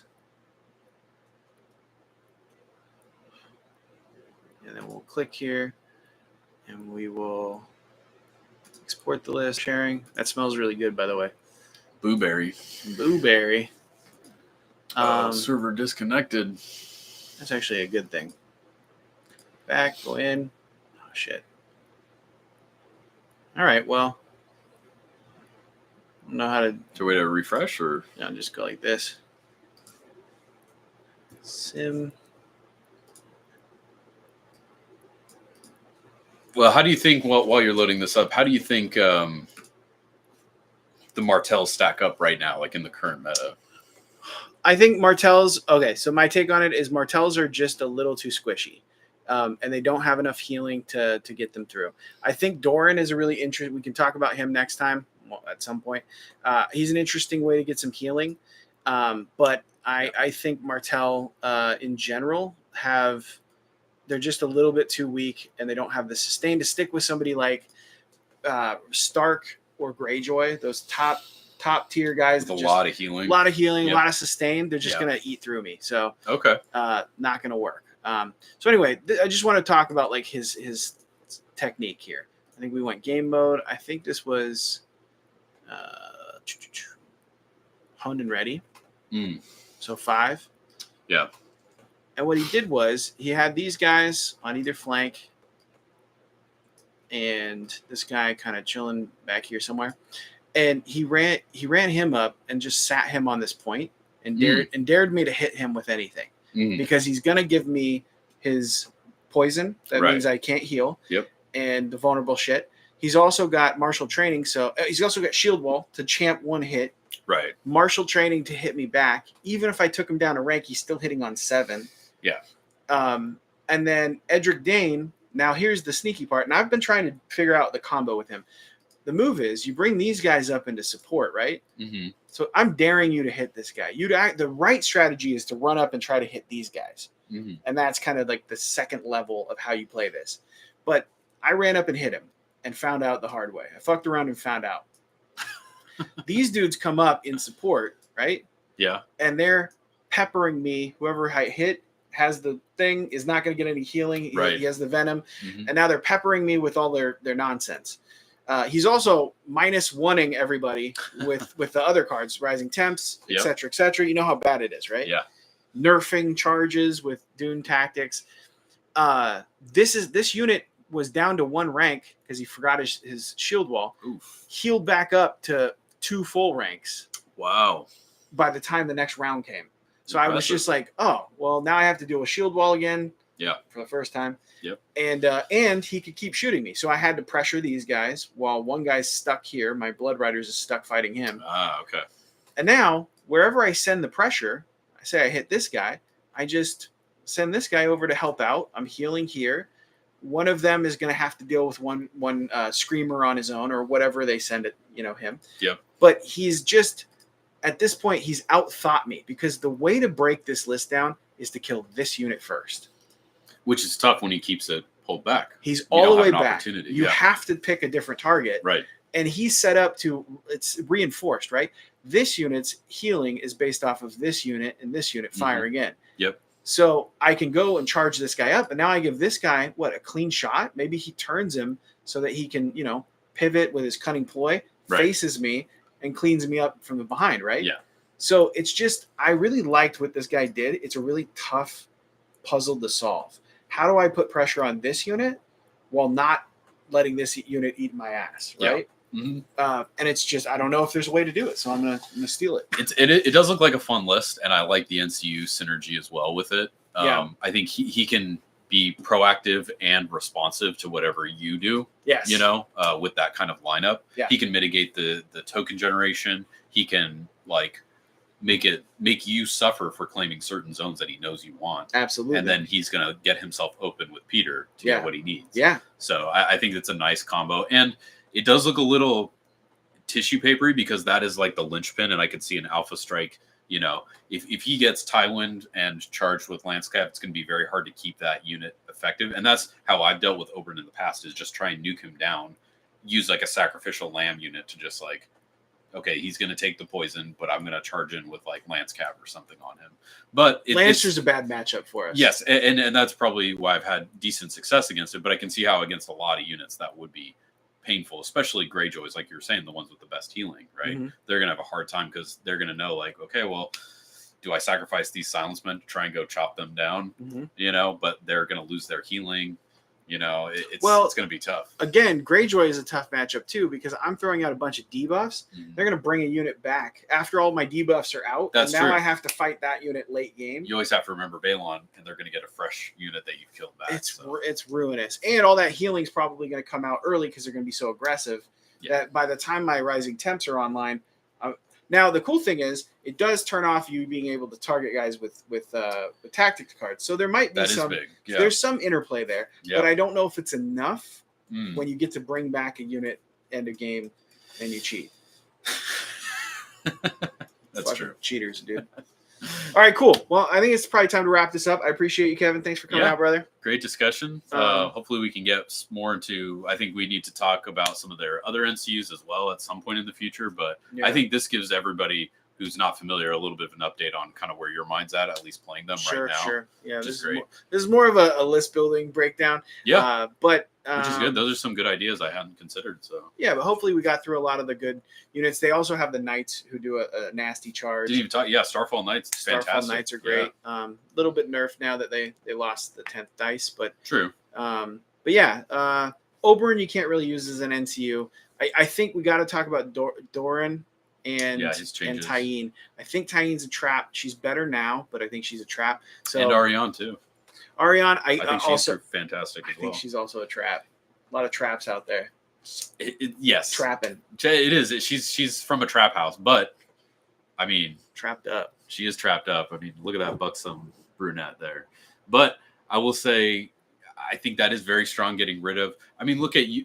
Just real quick. We'll wrap it up. Oh, you want to do it? No. Well, I just wanted to say. I didn't even share this. So we've just been talking about into the ether. Yeah. You have to visualize what we're talking about. It's like an old school radio show. My bad, dude. My bad. But no, let's go talk about with Ariane. Her shutting down of Gregor has been very detrimental to my Gregor lists because she can just turn him off. Oh, 2 wounds gone, sundering gone. Now you can be weakened. This unit can be weakened, which it couldn't before. Yeah. So that's just hurt me personally, which is why I think it's good. But I can totally see where you're coming from. It is an influence. You have to claim a zone. It does only shut down one thing, targets one thing. So you have to choose. You can either shut down attachments on that unit, lose all abilities, except for, here's the problem. except for attachments that are innate, right? Abilities that are innate. Can't turn those off. So that's a huge swath that you're like, okay. Here's the thing. She's a civ, right? So you can't target those. You know what else you can't target? Battle plan. Because Tyrion's start of turn. I start my turn, I have to get her down to stop something. So I can't target battle plan. I can't target anything that's start of turn that you would want to turn off. Yeah, if they use it right away early, you can't. But obviously you can shut him down, especially for his counter strategy. Okay, but I'm just saying in terms of like, no, I agree. I'm shutting off Tyrion. I'm only turning off half of Tyrion. Yeah, I agree. Yeah. Which is it's limited. Still a full point. But that's still a full point. But he's still got a full point going. Yeah. He can totally cancel a lot of their cards though, because a lot of their decks target units. You know, so he is one to shut down for sure. Yeah. If you're playing against Lannister, but I agree. Sure, her uses are limited, and she is 5 points, so it is a little bit more expensive. I've actually played around with taking Jack and Hagar and copying her. Yep. You can do that. So shutting down 2 units, which can be really good. I think I've just had an experience because sometimes you'll find yourself in a game where it's like, person just doesn't have any targets. That is a big problem. Like you turn off Warcry, and like the best thing you can target in the Targaryen list I run is Drogo. Yeah, you turn off. You can turn off his unit for Warcry, right? No orders. Mm-hmm. Or you can turn off his attachment, Expert Duelist, and Iron Resolve. That's usually what you're choosing. Yep. But it's not worth 5 points to turn that off. He's still an incredible unit that's running you over. Yeah. I would see it mainly if I'm targeting, like, let's say, like Greyjoys with Drowned Prophets, and you want to be able to nuke a unit. You know, you play her on it. Now they lose resilience. They lose go down fighting. Now you can charge away. You don't have to worry about them soaking. You know, that they're going to soak up all that damage. But I agree with you. It is very dependent on what they bring. And I've heard Mickey from Song of Ice and Fire Stats talking about this too, is the way he plays, and I think some European players too, is they run a lot of stuff naked anyway. Exactly. So they don't run the attachments that I think, like our group, we run attachments in pretty much every unit. Sure. It's rare that you leave something naked, even Tully Cab and stuff. Of course, you're taking attachments, right? But so I think depending on your opponent and kind of depending on what their meta is, they might not have a real target for Ariane. So, yeah. It's one of those things where if it's a mirror match and I'm fighting a skirmisher that has the even if they don't have the boldness and courage guy, but if I'm fighting a skirmisher unit, I can turn off both of their orders. Now it's worth 5 points. Mm-hmm. But the problem is you think about that, or think about turning off spearmen, like they're set for charge, or pikemen in Targaryen, set for charge and shield wall. Turn them both off, right? Now you're getting the 5 point value. Yeah. There's just so many times when you get like 3 points out of her. And it's not worth it. Or I guess you'd get a 4 point. She's a 4 point in a lot of cases. Yeah, I agree. But I could be convinced. I can see lists where she is good, but overall, she definitely has drawbacks. Tyene, she just got changed a little bit too, or I think the poison did in the last update, if I'm not. The poison got changed, which is, I don't know how we check the poison. I think might be in the tactics deck, maybe. Maybe not. If she's no, I guess not. Well, we can't. There probably is a way, and we're just dumb enough not to find it. Well, it's late. Had a lot of booze. All right, so we'll talk about her another time. Yeah. My main thing with Tyene is, unlike Ares, who will sit and stop you from taking the swords, Tyene will dare you to take them. Mm-hmm. And if all of my shit is based off of you not taking the swords so that I can survive one more turn, or I can keep these cards on you, when you then take the swords and I've built that into my strategy, I'm kind of doing myself a disservice because I didn't expect you to. I started to expect you not to. Yeah. And that's why I don't like her. She's a little bit of a trap because, yes, she does some great stuff, but you can still take that thing and disrupt me, and I can have my expectations subverted. Yeah. And I think the way she works now is she does degrade your effectiveness, which is cool. Yes, so it does degrade the NCU, but there's a lot of good counters to it. I mean, people like I would throw like, okay, I've popped Tywin. I'm just going to throw him on whatever she's blocking. Exactly. And then he'll die like end of round 5 or whatever. Yes. It's like, okay, well, he already got his 6 points worth anyway. Yeah, or Tycho. Or Tycho. Another good example, Gilly, free 1 point NCU. You can just throw her away on it. Crescent, Now, for Baratheon, now if you're going to sack him anyway. The cool thing about her poison, Crescent's a great one too. Yeah. The cool thing about her poison is that now round 4, that NCU goes to the back of the line. Yeah. Even after they're that is fun. That is so good. Now you've thrown them down in activation sneakily in round 4, which is a great round to do it. I think that's where she has a bit more utility now. Yeah. But still, my problem with her is that she's just vulnerable to getting, her bluff called, basically. I agree. And then Doran, last guy I want to talk about. Yeah, so he probably underwent the biggest change. He keeps getting changed. So they've updated him, I think, every major patch since his release, which he used to, everybody probably remembers, he used to grant 2 victory points after you've gotten 4 tokens on him. So earliest you could do it was end of round 4, you gain 2, 5, 2 more. End of round 6, you gain 2. So if you can stretch it out to the end of the game, you've generated 6 tokens from him. Super broken. So I like his new update now because it's much more versatile. I feel like you aren't required to claim the same, like, a list of zones that you were before. Now it's like you can get a token on him just for claiming any zone, but it benefits you more to target the water gardens, which only helps you as a faction. It rarely helps your opponent. So now it's going to force your opponent to try and take water gardens to stop him from generating more tokens, which is not great for them typically. They typically don't benefit from it like you would. So, yeah, I think he's great. Martell's whole theme is about daring you to do something that is suboptimal. And I think his first card used to do that. It used to say, here are a bunch of zones. Yeah. Stop me from taking these zones. Put your guys in weird spots constantly. Yeah. And then I won't get it's your plan A is, I guess, to get tokens. But plan B is really what you're factoring against good players, which is you take this zone. I'll be a little bit more, because I know you'll have to take 2, a lot of times, weird zones. It's never horses or it's never swords and bags. Yeah. So there's always a suboptimal choice there that it forces them. Yes. Yeah. And yes, if they don't take it, you can take it with Doran. Right. He gets a big benefit from it. But I think this is better because this is just way more effective. When you're battling, you don't want to be thinking about that game. That game is like if you make it to the end. Yeah. Which great when I had the double skirmishers and I could force you to come run to me, away, just shoot you, just like kite you while you're coming. But now I think it's a bit more interesting. I think this is the most promising of the updated NCUs that they have.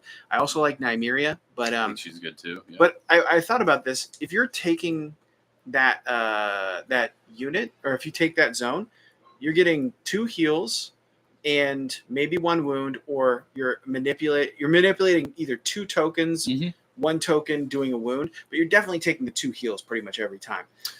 Yeah, well, I think that is one of the stronger options there, but I like that it is 6. It gives you 6 different options. So no matter 6.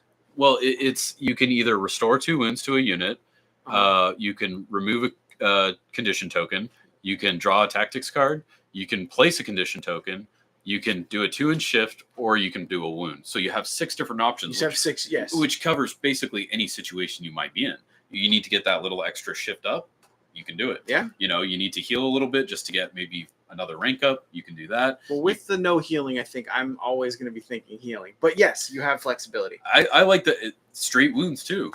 Straight wounds, something like a dragon or a giant that you just want to get off the board. Sure. I think that's a fantastic option as well. So yeah, I see the versatility, and at 4 points, I think that's great because they do have Ilaria, who's a great 4 point. They have Dorn, who's another good 4 point. So they have a pretty killer lineup as far as 4 points go. They do. Now they do. Yeah. Sure. I think Ares for the denial, but I think you could maybe squeeze a little bit more value out of Doran, just depending on the situation. I have to test him. I think he has a lot of potential. So yeah, I'm excited to do that. But I agree. All right, guys, we're really going to get out of here now. Thanks for making it this long. Whoever did this is a savage. All right, guys, we'll see you. Bye. Bye. Yeah, I think